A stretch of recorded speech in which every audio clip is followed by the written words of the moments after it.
చనిపోయిన రోజునాడే నేనే ప్రత్యక్ష సాక్షిని పావురాలు కూడా వెళ్ళాను. అన్వేషించడానికి కేంద్రంతోనే రాష్ట్రంతోనే ఒక పక్క సంప్రదింపులు చేసి తెల్లవారు 5 గంట 4 గంటలకల్లా ఆ బాడీ ఎక్కడుందనేది చేసి కర్నూలులో వచ్చి పోస్ట్ మార్టం జరిపించుకుని కర్నూలు వరకు వెళ్ళి కర్నూలులో అక్కడ పోలీస్ పరేడ్ గ్రౌండ్స్ లో అక్కడ ఉంచి అక్కడ నుంచి నేను ముందుగా క్యాంప్ ఆఫీస్కి వచ్చాను. నా వెనకదే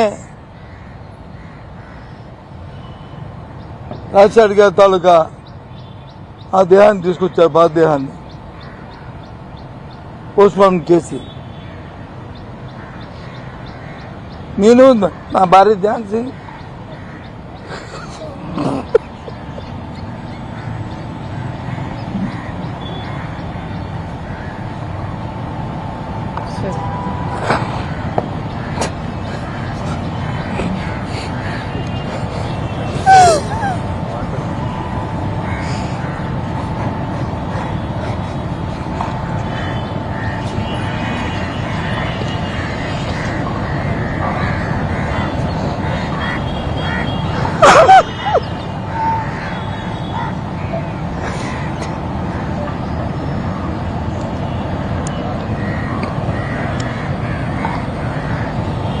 అందుకని ఇప్పుడు ఆయన పేరు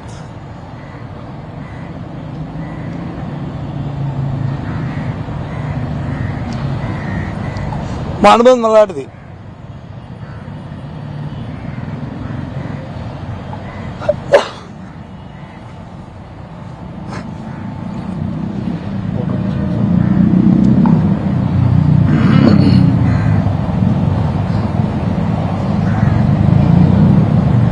రాజకీయాల కోసం బతకట్లే, రాజకీయాల కోసం దిగజాడు, రాజకీయాలు చేయట్లే, రాజకీయాల కోసం ఉన్న మాటలు మాట్లాడి లేని మాటలు తెచ్చుకోవట్లే. ఈ రాష్ట్ర చరిత్రలో ఎన్నో విషయాలు ఉన్నాయి ఈ గుండెల్లో. నీ సంగతులు కానీ, మీ పార్టీ సంగతులు కానీ, మీ నాయకుల సంగతులు కానీ అలాగే ఉన్నాయి. అలాంటి నేనేదో ప్రెస్ మీట్ పెట్టి దాన్ని ఖండించడానికి రాలే, రాజశేఖర్ రెడ్డి గురించి మాట్లాడింది వచ్చాను ఇక్కడికి. చేశా ఇలాంటి ఉచ్చ రాజకీయాల కోసం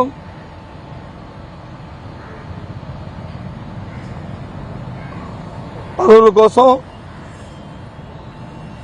వాటి కోసం ఈ రకమైన నీచమైన దిగజారుతానని అనుకోలే. చెయ్యి దమ్ముంటే ఈ రాష్ట్రంలో ప్రజలకు వచ్చి న్యాయం చేయి, నీకు ఇచ్చిన పదవులు నువ్వు న్యాయం చేయి.